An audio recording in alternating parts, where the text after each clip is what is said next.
Good evening, everyone, and welcome. My name is Charles Duggan. I'm the Heritage Officer here in Dublin City Council. And thank you for joining us this evening for a lecture by Dr. David Caron, based on his recently published and very beautiful book, Dublin's 20th Century Stained Glass. So David's talk is the second last in our series. Our final talk will be by Evie Newman, curator of the Anatomy Museum in Trinity. Her lecture, Silent Teachers to All, Opening the Doors of a Medical Museum, will take place on the 5th of November here in the Oak Room. The details are on screen, and if you scan the QR code, you'll be brought directly to the Eventbrite booking page. So if you've missed any of our talks, you can watch them on our YouTube channel, Dublin City Heritage, where you'll also find many other recordings of talks about Dublin's built and cultural heritage. So with the Oak Room lecture series, which is why we're here this evening, our aim is to amplify different voices, share fresh perspectives on familiar stories, and to shed light on those that are less well known. We also seek to showcase groundbreaking research and new publications that enrich our understanding of Dublin's social, architectural and cultural history. The series is an initiative of the Dublin City Strategic Heritage Plan and is made possible through grant funding from the Heritage Council. Before I introduce David, I'd like to take a moment to acknowledge those who have made this evening possible. Firstly, a huge thanks to my colleague Abigail O'Reilly, whom you'll have met at the door, for her hard work in helping to organise this series. I'd also like to express my gratitude to Bernadette Ferguson, who is providing Irish Sign Language interpretation for us tonight, ensuring that everyone can fully engage with the event. And a special thank you, of course, to the Lord Mayor, Councillor Ray McAdam, and the wonderful staff of the Mansion House for graciously hosting us in this wonderful venue. Now on to our speaker. So Dr. David Caron holds a PhD from Trinity College, which focused on Michael Healy and the stained glass artists of An Túr Gloine. He was one of the three original compilers of the Gazetteer of Irish stained glass in 1988 and was the editor and principal author of the revised and expanded edition in 2021. Four Courts Press published his monograph, Michael Healy, 1873 to 1941, on Túr Gloine's stained glass pioneer in 2023. And as already mentioned, his most recent book, Dublin Stained Glass, A Guide to the Finest 20th Century Windows, was published last week. David regularly contributes articles on stained glass to the Irish Arts Review. So would you please join me in welcoming David to the podium? Thank you.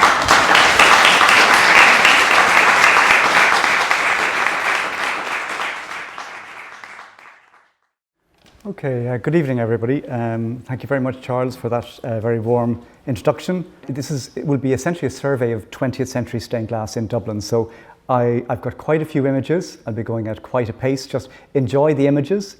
And quite a few of them are details of windows. So the subject of my talk is 20th century stained glass in Dublin. So why choose the 20th century and why choose Dublin?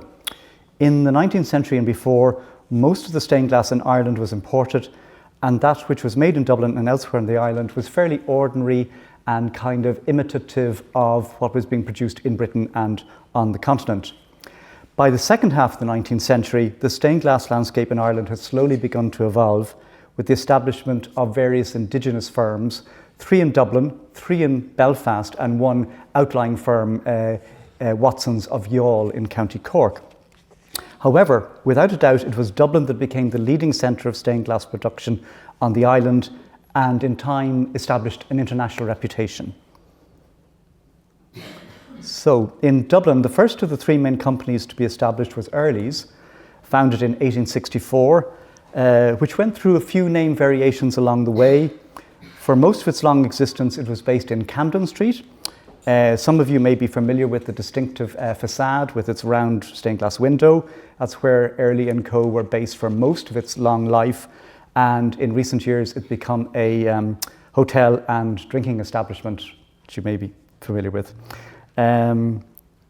Okay, so Early's was followed by Joshua Clarke's firm, which started as a church decoration business in 1886 and added stained glass to its offering from 1892. Joshua Clarke's studio at 33 North Frederick Street, that's the image on the left, would in time move across the road to numbers 6 and 7 and would be renamed Harry Clarke Stained Glass Limited in 1930, shortly really before Harry Clarke himself died. And then in 1903, the third studio was established, which was quickly recognised as a competitor to the other two. It was An Túr Gloine, or the Tower of Glass, which was funded and largely run by the well-known portrait painter Sarah Purser. Located behind 24 Upper Pembroke Street, it was demolished many decades ago, and sadly there's no exterior photographs, but here's one of the interior taken in 1906. And Miss Purser is the tall lady wearing a hat at the back on the right, and the official manager of the studio was Londoner Alfred Ernest, or A.E. Child, who is behind the camera in this instance.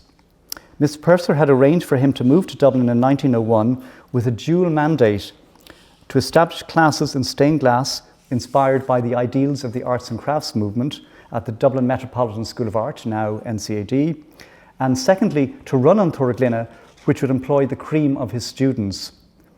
Through this role as a teacher, he had a transformative effect on Irish stained glass throughout the early decades of the century. In contrast to the mass-produced windows imported from Germany, Britain and elsewhere, A.E. Child's arts and crafts philosophy advocated that one artist would have total ownership of their window from the initial small-scale sketch design up to the full-scale monochrome cartoons, kind of technical drawings, and then selecting and painting the glass with the assistance of skilled glaziers. I'll be including examples of stained glass created at Early's, Clarke's and An Túr Gloine, and also examples by other studios founded much later, such as Abbey Stained Glass and Murphy Devitt Studios, and they were established in the mid-1940s and mid-1950s respectively. These studios were particularly favoured by Catholic clients in the post-Vatican II period.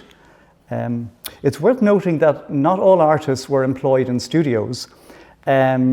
Some, such as Richard King, Evie and George W. Walsh, started their careers in the above-mentioned studios, but then worked solo, developed their own independent practice. And then there are other artists such as Patrick Pye, Helen Maloney, Sheila Corcoran, Patrick Pollan, who really worked independently from the outset. So what I plan to do in this talk is show you a selection of works made at these studios and by these artists for locations in Dublin city and county, and I'll show them in chronological order rather than just starting at the city centre and moving north and south. Making the selection was quite a challenge, to be honest, and the examples chosen and the images, almost all photographed by Joseph Vertel, came from my book that Charles referred to. The book actually includes many more photographs and many more locations. So our first stop is John's Lane Church, or formerly the Church of St. John and St. Augustine on Thomas Street. And the window here, and I'll show you a detail in a minute, was made at Joshua Clarke's studio in 1904. The subject is St. Patrick baptizing Angus, King of Munster at Cashel.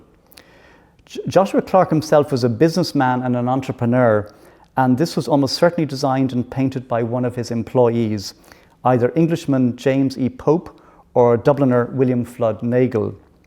At this stage, Harry was aged 15 and had left Belvedere College the previous year following his mother's death to start working in his father's studio.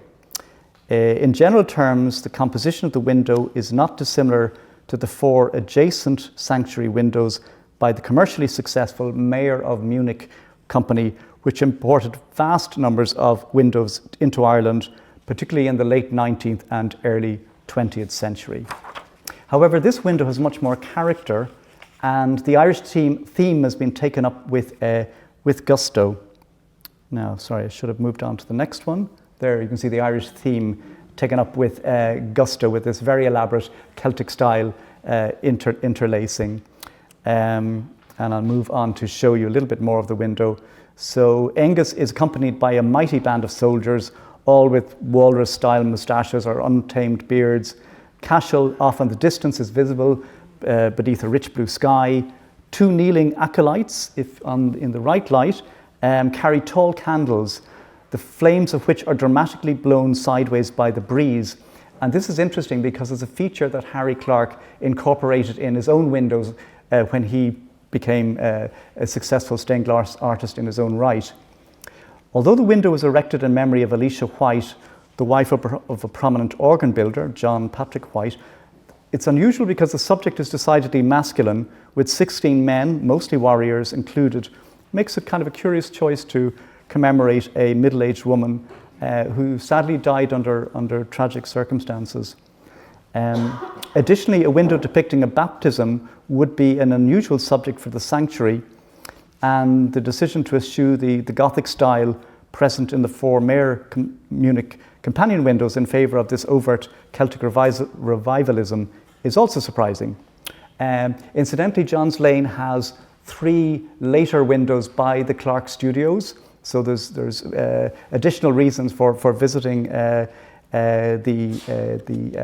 church.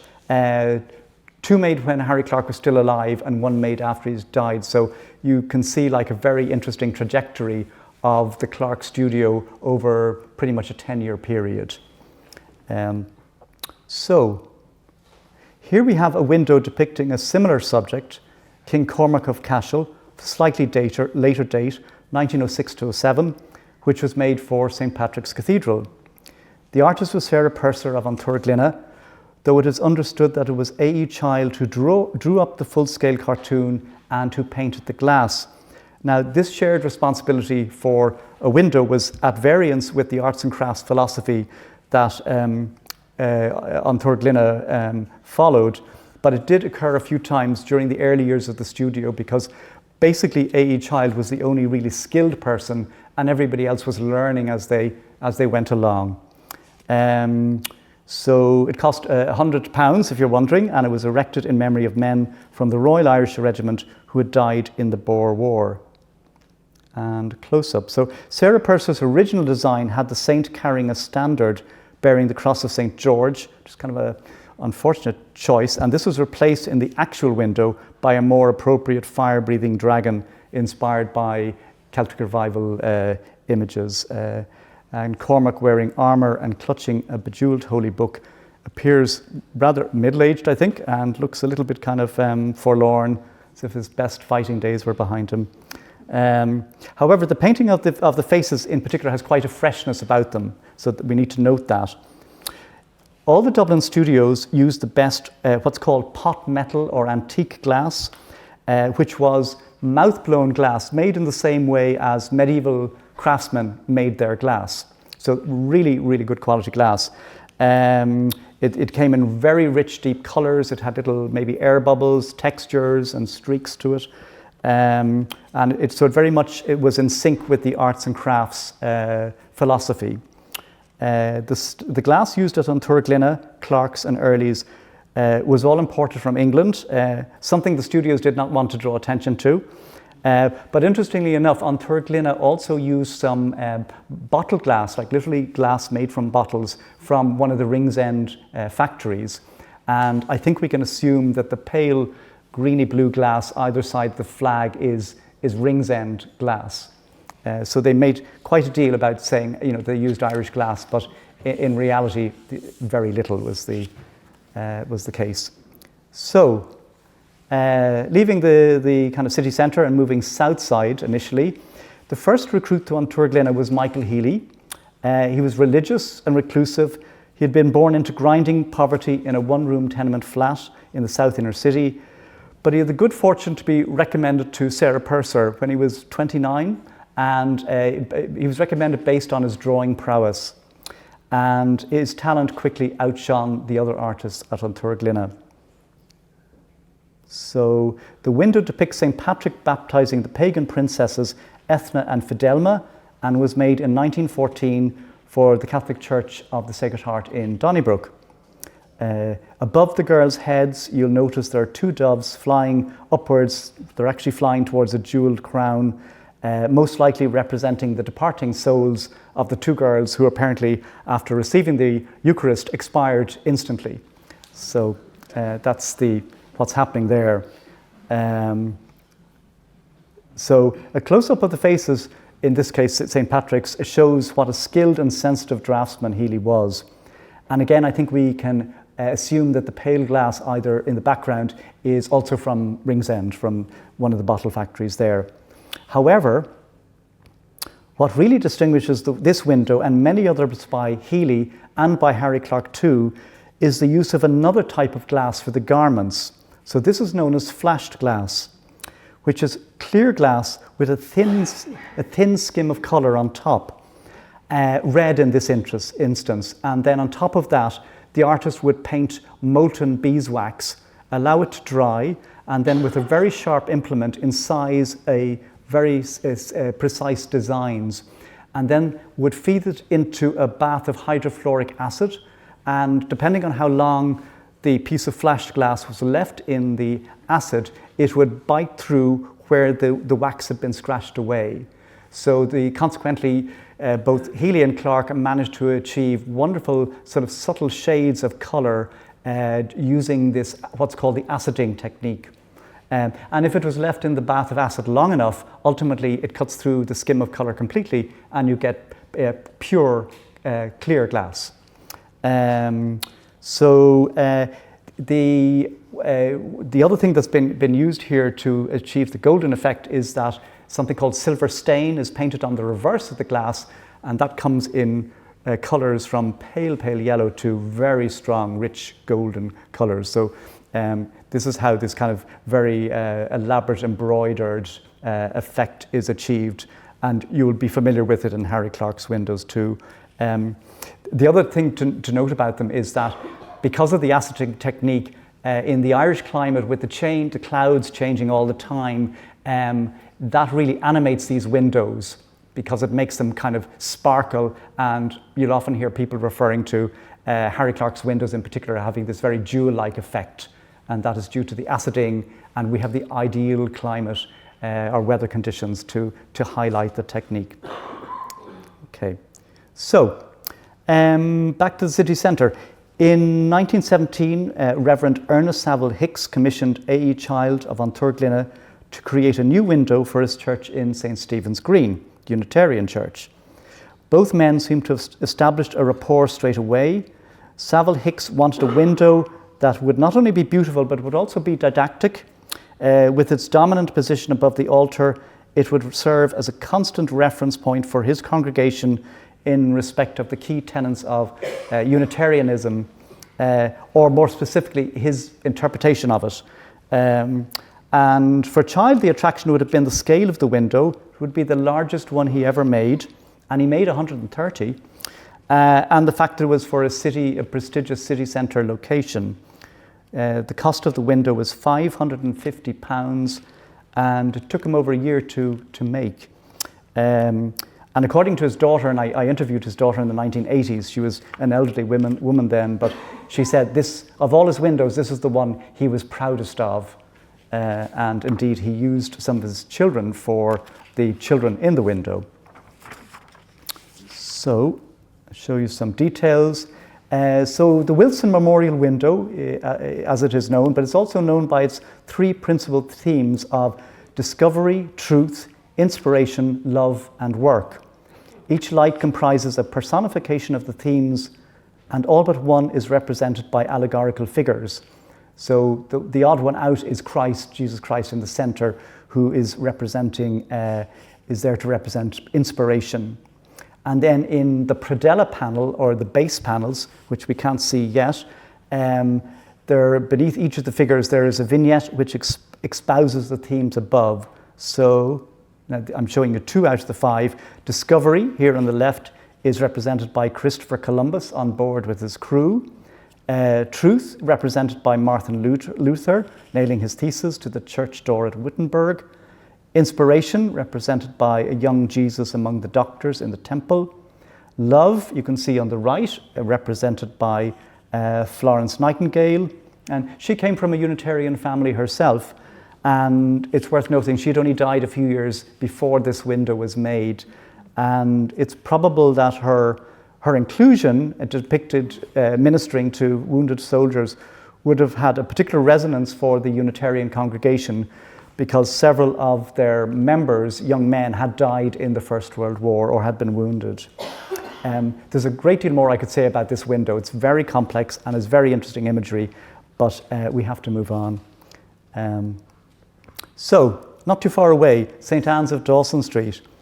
The Belfast artist Wilhelmina Geddes was another emerging talent that was recognised and fostered by Sarah Purser at An Túr Gloine, and this church holds 3 of her windows, the best of which is this war memorial made in 1918.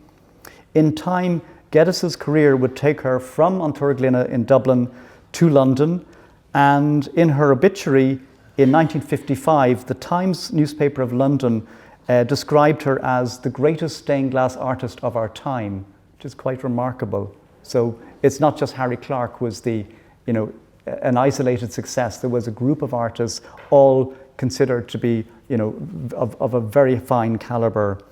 Okay, so An Túr Gloine received many First World War commissions, virtually all from Protestant churches, and Geddes quickly showed her aptitude for depicting heroic but believable male figures, often with cropped hair, which made them look both contemporary and timeless. And as you can see in this one of Archangel Michael, this is magnified many, many times up. And I'm going to show you some more details. So like Michael Healy, Harry Clarke, and many other Irish stained glasses of the period, Geddes had an interest in narrative imagery. So more often than not, these artists included small vignettes accompanying a full figure of a saint. And here we're looking at St. Martin. He was a soldier in the Roman army who on a bleak winter's day stopped to cut his cloak in 2 for the benefit of a naked beggar, while his battalion, oblivious of his charitable act, march across a distant bridge. Can you see them on the right? Very little small. And this window, like so many windows by Geddes, by Clarke, by Healy and so on, there's such a reward in the detail. It really does pay dividends to take time over them. While Geddes was working on this window, Harry Clarke was in discussion concerning his first window for a Dublin church. Okay, so this window, we're in Killiney now. This window is commissioned in memory of a local solicitor, Clifford Bartholomew Lloyd, by his widow Edith in autumn 1918. And it's almost certain that Mrs. Lloyd was introduced to the work of Harry Clarke by the Lloyd's near neighbour, Larky Waldron, who was Clarke's earliest and most important patron. When Mrs. Lloyd was seeking permission to erect the window, she arranged for Harry Clarke to travel out to Killiney to meet with the Holy Trinity Select Vestry to show them his sketch design for the window, persuade them of its merit, and determine where it should be located in the church. In 1918, Harry Clarke didn't have any windows in Dublin. He was somewhat unknown in that respect. He'd established his reputation in Cork a few years earlier in respect of stained glass. So Clarke and his friend, the art critic Thomas Bodkin, who was later director of the National Gallery, informally referred to the Killiney window as Clarke's Beardsley window, acknowledging the likeness of the angel to the ethereal figures in profile drawn by the English illustrator Aubrey Beardsley. And he's known obviously for working in crisp black and white, which Clarke did also for his illustration commissions. Clarke's sumptuously robed and winged angel stands in finely tuned leather footwear. He had quite a thing for footwear, Clarke had. And on a little grassy island, which I think we can assume, it's like a mat, but I think we can assume that it probably represents Ireland. And another detail, the angel's windswept hair and the flag above it, which we can't see in this image now, gently rippling in the breeze, I think are perhaps a nod to the elevated coastal location of the church in Killiney. The angel with exquisitely fine profile features gazes at a haloed dove, and although the window is not a war memorial as such, the dove has an olive spring in its beak, and it may represent the prospect of peace at the end of the Great War. And in fact, by the time Clarke finished the window, the war had ended. So remaining with Clarke for a little longer, occasionally Harry Clarke is critiqued for creating works that are excessively decorative and ultimately vacuous, but I don't think this is altogether fair at all. But the Church of St. Peter and Paul in Balbriggan has two windows by Harry Clarke, both made in 1924. At that point, he was really at the peak of his career, and at the peak of his creativity, rather. They are tall, slim, two light windows, and the image on the right shows the central section of what in art history is referred to as the Visitation. That's when the Blessed Virgin, having been informed by the angel Gabriel that she would carry the Messiah, goes to visit her much older cousin Elizabeth, who is also expecting.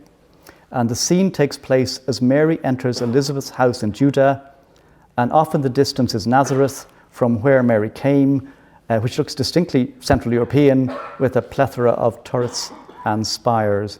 I'll show you a detail now of that. So there we are. You can see Nazareth more clearly in this one. In this window, I think there's a remarkable intensity in the interaction between the young Virgin Mary and her older sister Elizabeth, both with kind of eyes locked together. It's a very sort of intense connection. And despite the fact that there's kind of the visual interruption of the stone mullion separating the two lights. And I'll show you a further close-up. So Elizabeth's husband, Zacharias here, stands close to his pregnant wife and seems to kind of observe us, the viewers, warily, as if we're intruding on a private moment. And I thought this is a terrific detail, and I chose to use it for the cover of my book. So still remaining with Clarke and moving on in 3 years. In 1927, Harry Clarke was commissioned to undertake one of his few secular orders, his famed series of 6 windows for Bewley's in Grafton Street, which were installed the following year, by which time Clarke was beginning to suffer from the effects of tuberculosis, which sadly would be terminal. By now he had trained several very skilled apprentices to work in his style, so although these windows were designed by Clarke and he worked on them, the execution of them is not solely by him. The theme of the set of 4 on the far wall, these are on the right-hand side as we're looking at the right image, are drawn from the orders of architecture, specifically the different types of capitals found at the top of classical columns. So each of the windows features either a Corinthian, Doric, Ionic, or Tuscan column with an associated different colour theme, all adorned with spiraling garlands of flowers and crowned with a taza, that's that kind of shallow bowl, overflowing with more blooms. Flying, perching, and floating in the parchment colour background is a menagerie of creatures which inhabit a magical world, part aviary and part aquarium, exotic parakeets, cockatoos, butterflies, moths, jellyfish, sea anemones, sea urchins, and less identifiable marine and even kind of what seem to be extraterrestrial creatures. And jet black, sinuous tendrils undulate around the perimeter of each window, acting as a frame to the columns, but they also skillfully disguise the lead canes that are holding the different pieces of glass together. Okay, so we're going to leave Clarke at this point and move to Donore Avenue, the Church of St. Catherine and St. James, Church of Ireland. It has 3 windows by Michael Healy, so he's of An Túr Gloine and a contemporary of Clarke's. They date from 1915, 1923, 1930, and I'm showing you the final one, St. Victor, made in 1930 in memory of a local school teacher. St. Victor of Marseille was a Roman soldier who suffered martyrdom for his steadfast adherence to Christianity. And Healy has depicted him with a helmet, spear, and shield, utilizing a combination of orange, streaky purple, and expensive gold pink, which actually uses gold in the process, gold pink glass, which contrasts with the saint's, I'm not sure if it's clear here, but he's got quite a sort of dusky complexion, a reference to his North African origins. So I'll show you a detail of the midsection now. Healy introduced plenty of small panels in the broad border surrounding St. Victor, and they fall into 2 main categories. The first is a series of vignettes related to the history of the parish going back to the Middle Ages. They reflect the fact that the rector was a very keen historian of Dublin ecclesiastical history. And secondly, a series of animals, a mixture of both wild and domestic animals, that form a cavalcade led by a carefree young child, and they kind of go all the way around the perimeter. And I'll show you that the child now who's leading it, and the child, it's a beautiful piece, isn't it? It's on kind of a milky white, translucent piece of glass. And the inspiration is a quote from Isaiah, which I'll read here. Quote, "The wolf shall dwell with the lamb, and the leopard will lay down with the kid, and the calf and the lion and the fatling together, and a little child shall lead them," unquote. It's a magical window. Okay, so I'm going to leave that for the moment. In 1933, William E. Early, a third-generation artist of the stained glass dynasty, designed scenes from the life of St. Anne for the Catholic Church of St. John the Baptist in Blackrock. A prolific designer, though many of his windows were single lights and often sort of variations of standard themes like the Annunciation, when he had the opportunity, coupled with a generous budget, and he had both in this instance, he loved to treat like a multi-light window incorporating a demanding narrative or narratives, and he'd put out all the stops, and the result would be a very kind of lush, lyrical extravaganza. I'll show you a detail now. So St. Anne was the mother of the Blessed Virgin, and this window focuses exclusively on her role as wife and mother, without perhaps surprisingly any reference to her role as the grandmother of Jesus. This detail from the fourth light depicts the presentation of the young Mary in the temple before a high priest. Like Harry Clarke, William Early relished detail for the sake of it, loved including rich fabrics and a variety of textures, but the faces are always painted in the tradition of sort of classical European painting, and they have none of the distinctive features like the large eyes, the very thin hands, and sort of splayed fingers that we associate with Harry Clarke. So occasionally they're confused, but in fact, there are distinguishing features. And I suppose Early was ultimately rather more mainstream and not as innovative and original as Harry Clarke. So speaking of innovative and original, we're taking a big leap now. So this was 1933, and we're going to a window that was started in 1933. So St. Nahi's Church of Ireland in Dundrum holds a very fine collection of 9 An Túr Gloine stained glass windows. All, it would appear, ordered by either the rector, Reverend William Monk Gibbon, his son with the same name as the famous poet, or by his widow or by his children. All are in the main body of the small church but one, which is in a tiny cell-like baptistry which Canon Monk Gibbon had specially constructed to house an ancient baptismal font. And the Annunciation was Evie Hone's first stained glass window, and it comprised 2 small abstract panels either side, which she had made previously, and the central figurative panel which depicts the Annunciation. In some respects, this composite window can be viewed as an indicator of her moving away from abstraction, which had preoccupied her painting career for more than a decade, and re-embracing representational art. It was also a deeply personal window for Evie Hone because the inscription, which you cannot make out, but it's tiny, it's at the bottom right, indicates that it was created by Evie Hone in memory of her sister, Leyland Hutchinson, to whom she had been especially close and who had died unexpectedly and is buried in St. Nahi's graveyard. So the Annunciation, which is intensely coloured, must have taken the other An Túr Gloine artists by surprise. So revolutionary and avowedly modern it was compared with what they were creating. Okay, so we leave Evie Hone for the moment and we're heading across to Kimmage Manor. Kimmage Manor Church has a remarkable collection of stained glass, including 26 windows from the Clarke studios, which were all made between 1939 and 1942, so approximately a decade after Harry Clarke had died. The largest number of these were designed by William Dowling, who had trained under Harry Clarke and in 1940 was appointed manager and de facto chief artist of the studio. Here we have the depiction of Our Lady at her prie-dieu, and it's very much in his master's tradition. But the studio style had evolved over the years since Clarke's death, as can be seen in another window for Kimmage Manor, made, I think, in the same year or perhaps a year later.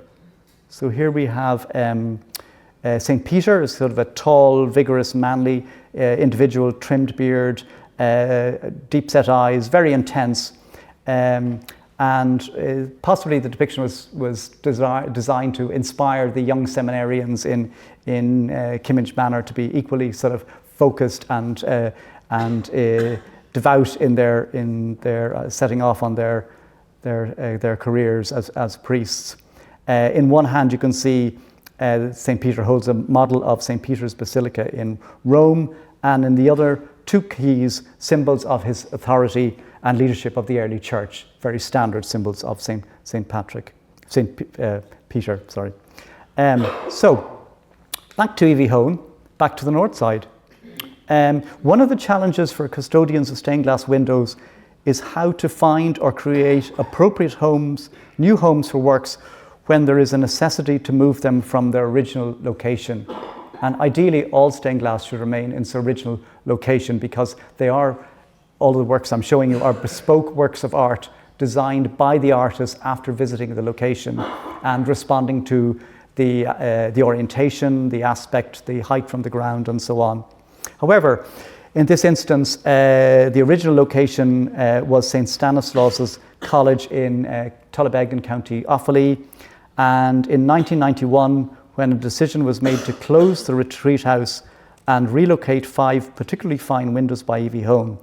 So these windows had been created in 1945-46, so that's just a year or so after she left An Túr Gloine and established her own studio in Marley in Rathfarnham. So we see 3 of them. They're in kind of a curved wall of this oratory, and the largest of the 5 windows depicts the Sacred Heart and Jesuit saints, and was completed in summer 1945. As many of you will know, the Sacred Heart of Jesus is one of the most widely practiced and well-known Catholic devotions, wherein the heart of Jesus is viewed as a symbol of God's boundless and passionate love for the human race. Hone has placed Christ in the centre, gesturing with both hands to his heart, but as you'll see, his heart is not present, and instead it is below him, contained within a circle, like a sort of like a sacred relic, and it's being venerated by 2 saints, Saints Robert Bellarmine and Saint Claude La Colombière. More Jesuit saints are either petitioning Christ or are lost in prayerful reverie at the top of the window, left and right. There are also 2 small independent scenes depicting key episodes from Jesuit history. So we leave Hone now and remaining in, I suppose, the general vicinity. So staying on the north side, but changing denomination, we're now in Malahide's Presbyterian Church. So this window was designed and made by Johnny Murphy in 1956. He had trained at Clarke's, incidentally. The previous year, in 1955, he had reintroduced stained glass classes at the National College of Art. There'd been a gap since 1938, when A.E. Child, his sight had gone really, and he had ceased to teach. So Murphy would become really a key figure in Irish stained glass education in the second half of the 20th century. And here the subject is sowing and reaping, and I'll show you the midsection of it. So this theme occurs in several instances in the Bible, but the best known is the parable of the sower in St. Mark's Gospel, in which Jesus tells of a farmer who sows seeds indiscriminately. Some seed falls on the wayside with no soil, some on the rocky ground with little soil, etc. But when it falls on good soil, it grows and yields many times over. The seed represents the gospel, and the sower represents anyone who proclaims it, and the various soils represent people's responses to it. Okay. However, for the Dickey family, D-I-C-K-I-E, who are the donors, The choice of the theme had a particular resonance. Their distinctive house named Casino, if anybody is familiar with Malahide, there's a thatched, people are nodding, there's a thatched house, which I now think has the Fry Model Railway. Yeah. So the Dickey family lived there, and they had a lovely thatched roof, and it's still thatched, which was supplied with rye straw, specially grown on the family farm at the top of the Broad Meadow estuary. And in the right-hand light, Johnny Murphy depicted the recently harvested bundles of golden straw. So there's a very kind of particular link with the donor family. Now, we're changing from something very kind of figurative and I suppose on a certain level conventional to something that really is quite shocking, I think, or certainly shocked an individual. I'll explain.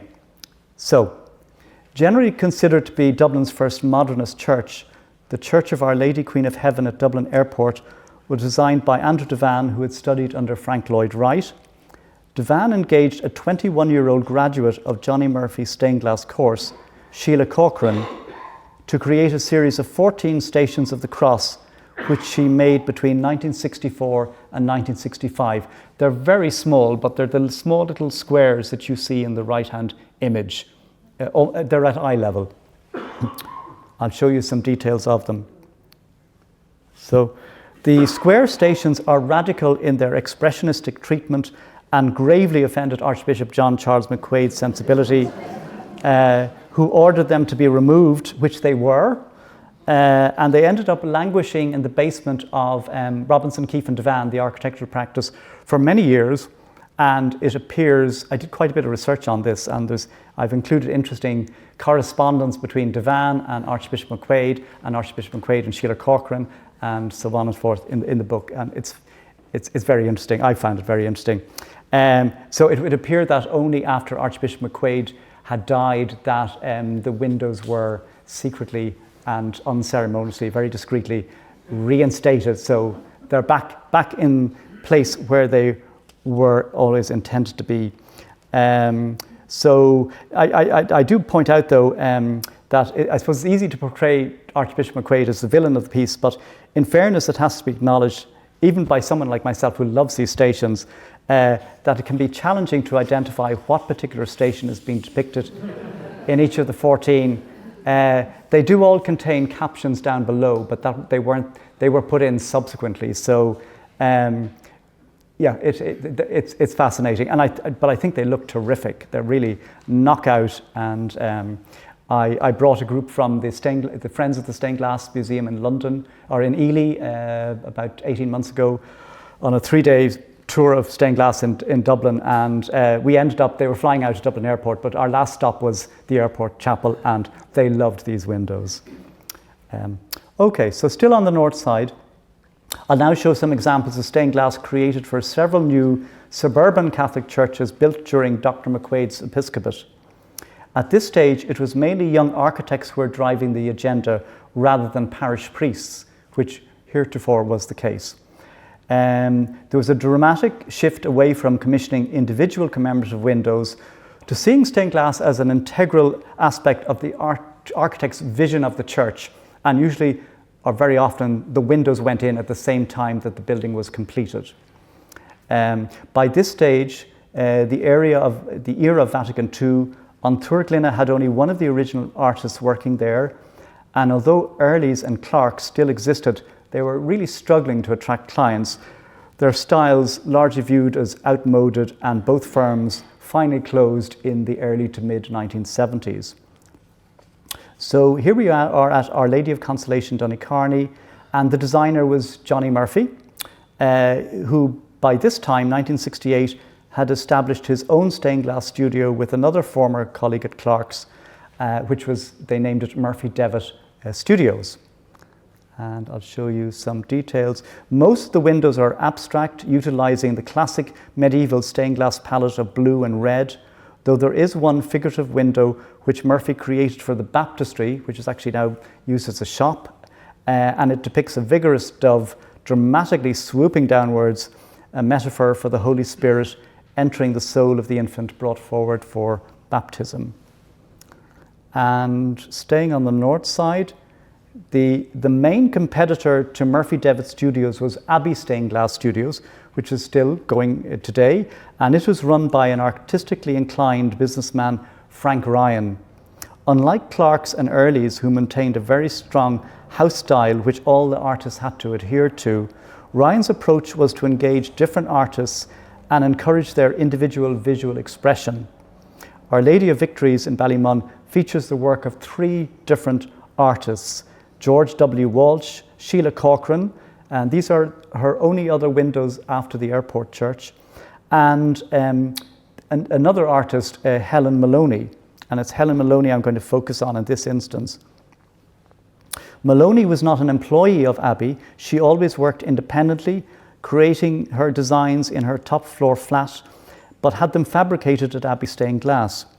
Her contribution to Our Lady of Victories was the stained glass for the enormous octagonal lantern, which rises above the altar. So it's this kind of huge glazed, what's known as a lantern. It features some of Maloney's favourite symbols.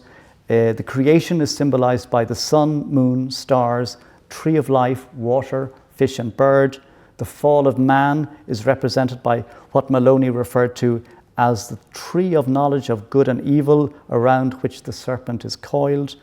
Redemption is represented by the lamb, symbolising Christ, and the ark emerging from the deluge, which she viewed as a symbol of regeneration. I'll show you another detail of it. So, like most of her windows, Maloney eschewed painting the glass and relied entirely on shapes, easily discernible symbols, the power of strong dynamic lead lines, and the best of pot metal mouth-blown glass, and the impact of pure, unadulterated, often jazzy colours. They often really sort of bounce off each other. This dramatic lantern of glass really needs to be experienced firsthand. You need to go in there and stand and walk and look around and experience it from 360 degrees. It's astonishing. Now we're going to another really impressive location. So arguably Richard King, the artist featured here, had not one but 2 distinct stained glass careers, separated by a decade-long sabbatical. Back in 1928, Harry Clarke had invited him to join his studio where he would learn the craft. He was very young at that point. I think he was barely into his 20s. And despite Clarke's ongoing struggle with tuberculosis, King was a ready student and quickly learned how to work in the easily recognizable style of his master. After Clarke's untimely death 3 years later, much of the responsibility fell on Richard King, and when the position of manager became vacant in 1935, King took the helm for the next 5 years. Continued to design and oversee many major commissions, but he left in 1940. I suspect really he found it too limiting. You know, he was a very creative individual, and there was such pressure to maintain the Harry Clarke house style that I suspect it just became too much, and he quit, and he took a 10-year sabbatical from stained glass. And he did graphic design work instead, and illustration. So he returned in the late 1940s, and he built a studio in the back of his garden, Dalkey. And although one can discern vestiges of Harry Clarke's distinctive style, what King seems to have mainly carried forward from his period at Clarke's was his deep knowledge of religious iconography and symbolism. King's new aesthetic was mainly informed by modernism, though he rarely travelled abroad, interestingly. For inspiration, he looked to contemporary German and French artists such as the artist Georges Rouault. One of the greatest achievements of the second part of his career was a massive gable window on the theme of Pentecost, made for the Church of the Holy Spirit in Green Hills, and it took him 3 years. Okay, so there's this center section of it. The Acts of the Apostles is the principal source which describes the coming of the Holy Spirit on the Jewish festival or feast of Pentecost. The Acts, interestingly enough, don't mention Mary being present, and her inclusion in Pentecost-themed works of art, including Richard King's Pentecost window here, is seen as symbolic, personifying the church itself or as a spiritual mother of the apostles. So hopefully you can make out the figure of Mary, hands raised in blessing, has her cloak opened wide to suggest both kind of inclusion and protection. The apostles, by comparison, appear very grave and stoic. St. Peter, first Bishop of Rome, is beneath Mary with a large white cross separating them, which references Christ's crucifixion. There are 5 apostles either side of the centre light, each contained within its own stained glass panel. And as Pentecost occurred post-crucifixion, Judas is not included, but King is also taking the unusual step of omitting Matthias, who replaced Judas due to King's desire for compositional harmony or symmetry. And here are the apostles to the left of Mary. So you've got St. Simon the Zealot with a saw, St. James the Greater carrying a satchel and staff of the pilgrim, St. Thomas with a carpenter's square, St. Matthew with a bag of money and quill, and St. John with chalice and eagle. So St. Michael's Church in Dún Laoghaire has the distinction of being architecturally Dublin's most brutalist church, using the brutalist architecture. It was designed by the architect Pierce McKenna and colleagues between 1968 and 1973 to replace a 19th century church on the same site, which had several Harry Clarke studios windows, all of which tragically were destroyed. The stained glass is mainly by Murphy Devitt Studios, their last big commission, which features a number of abstract windows with large kind of overlapping rounded forms, as you can see here. And I think these were inspired by the altar furniture which were carved out of granite by Michael Biggs, which are also very kind of large, rounded, organic forms. But in addition to Murphy Devitt's studio's significant stained glass contribution, Pierce McKenna also commissioned 4 relatively small figurative windows from Patrick Pye, he was a deeply spiritual individual with an interest in theology, who was inspired by many diverse artists and movements.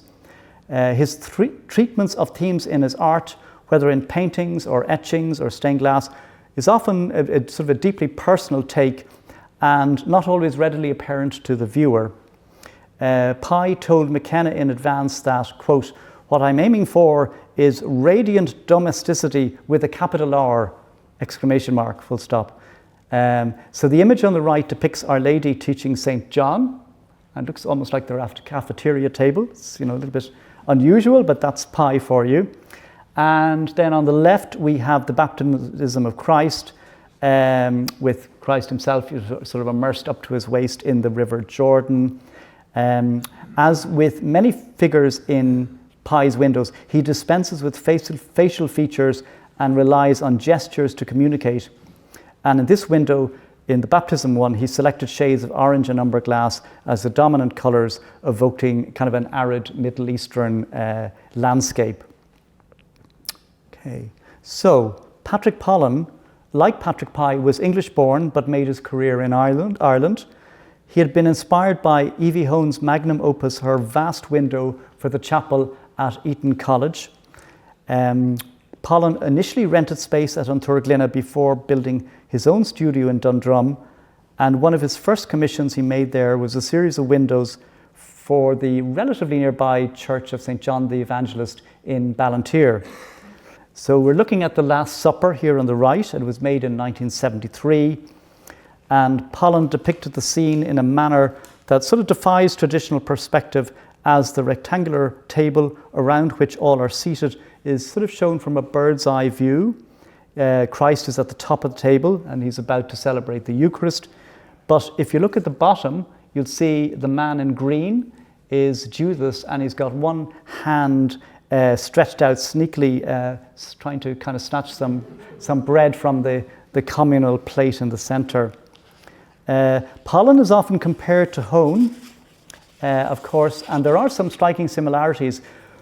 But when it comes to painting faces, as exemplified in this window, he generally favoured a more considered approach, introducing soft washes of colour, of pale pigment, providing tonal variation, whereas Hone's background as a painter is always apparent, revealed in confident, intuitive brushstrokes with minimal use of tones.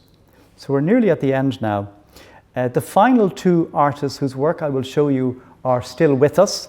So first of all, we're looking at St. Teresa's Church, Clarendon Street, and it houses 12 windows by Phyllis Burke. Phyllis is now 95, and she made these between 1990 and 2007. So the first window she made, which is the one I'm illustrating on the right, there's a bit missing from the top and bottom, but that's most of the window. It depicts St. Joseph, and she represented him as a young father in contrast to most depictions of the saint as an elderly man. So you can see he's got kind of a little bit of stubble. He's not got the usual big beard. And he's engaged in carpentry work. Mary is busy sewing. And the young Jesus unexpectedly has his back to us. That's very kind of unconventional. But the idea here was to put the focus on St. Joseph specifically.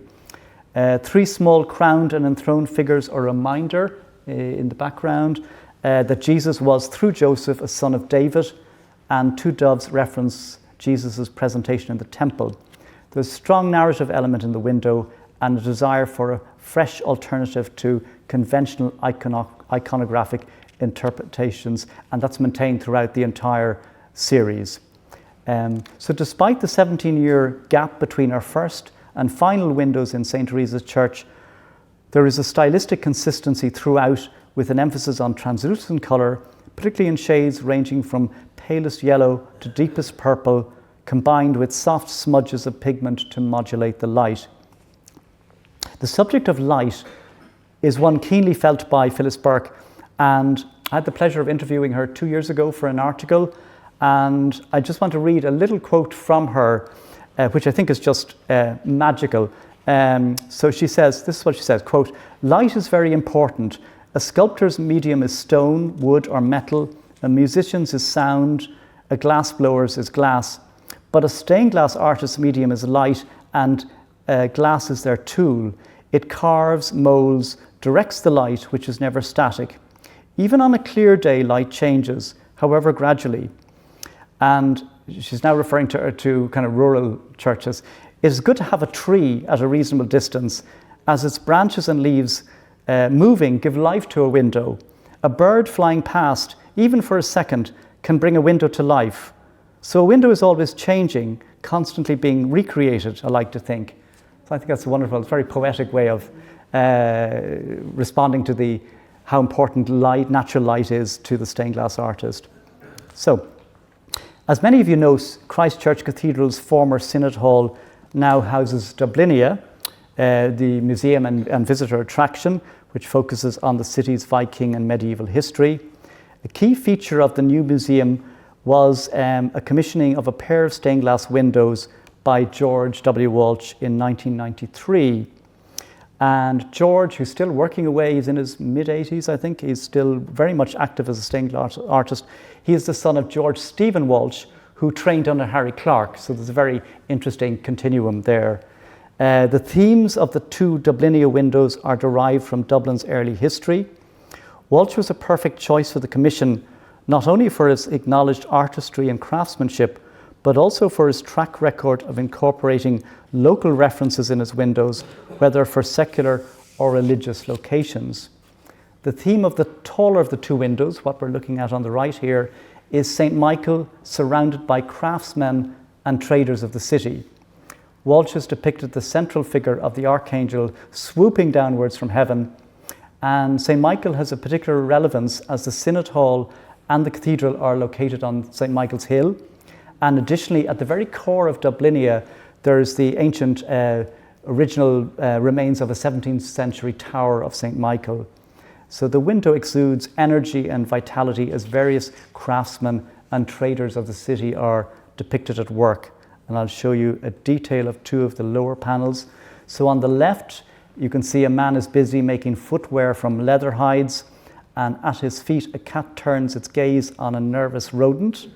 And I think one can assume this is a reference to the famous mummified cat chasing a rat that is on display in Christ Church Cathedral's crypt. And in the panel on the right, acknowledging the grimmer aspects of medieval life, monks are shown attending to those afflicted by the Black Death. the plague, which was transmitted by the rat's fleas. And you can, I don't know about the fleas, but you can certainly see the rats in the bottom right. Almost finished. Located in what is now the cafe is Walsh's other window. It's titled The Civic Window, and it reveals aspects of the city's history and key events that shaped present-day Dublin. While the other window is bustling with energy and activity, this window has a greater sense of symmetry and gravitas. Walsh wanted to focus on the medieval administration of the city and chose rich reds and blues evocative of stained glass of the great European cathedrals. And traversing the three lights is the perfect arc of a rainbow containing the signs of the zodiac, included to suggest the movement of time both within a year and over the centuries. And the image on the right, which is a detail from the very bottom, shows this kind of theatrical style pageant of different costumed men and women through the ages. So they're coming from both the left and the right, and I'll show you one final image. This is from the other side. So Normans, English settlers, those who came on the Armadas, etc., each group blending into the next, conveying the continuum of constant arrivals of different peoples over the centuries. George, as I mentioned, George is still undertaking commissions in stained glass, though now it's kind of often smaller commissions, and he makes sculptural pieces of fused glass that might be suitable for a tabletop or to be positioned in a window. So this slide concludes my whirlwind survey of 20th century stained glass in Dublin. I hope you've enjoyed it and has whetted your appetite to visit some of the churches and other buildings to view the windows firsthand.